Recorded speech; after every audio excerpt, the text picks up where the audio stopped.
Thermodynamics. What is thermodynamics? അതായത് നമ്മുടെ ക്ലാസ്സിന് നല്ല പേരാ വെളിയില്. പഠിത്തത്തിലല്ല, വേറെ പലതിലും.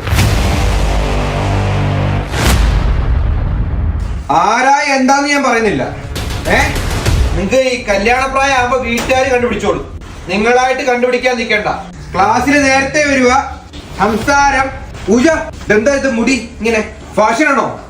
ഫാഷൻ കാണിക്കാനാ ക്ലാസ് വരുന്നേ? ഫാഷൻ കാണിക്കാൻ ആരെ കാണിക്കാനാ? ആരെ? അശ്വിൻ ഇവിടെ മാത്രമേ ഇരിക്കാൻ പറ്റത്തുള്ളൂ. എല്ലാവർക്കും റൊട്ടേഷൻ ഉണ്ട്, നിനക്ക് മാത്രം റൊട്ടേഷൻ ഇല്ല. നിങ്ങൾ രക്ഷാർത്ഥാക്കളോടെ സംസാരിക്കുന്നുള്ളൂ. അശ്വിൻ സ്മാർട്ട് ആവാ, ഓവർ സ്മാർട്ട് ആവരുത്. നിങ്ങൾ കാരണം എന്തിനാ ബാക്കിയുള്ള ക്ലാസ് നടക്കുന്നേ? എല്ലാരും ബുക്ക് എടുക്ക്. ആരാ എന്താന്ന് ഞാൻ പറയുന്നില്ല, എനിക്ക് പറയാൻ താല്പര്യവും ഇല്ല.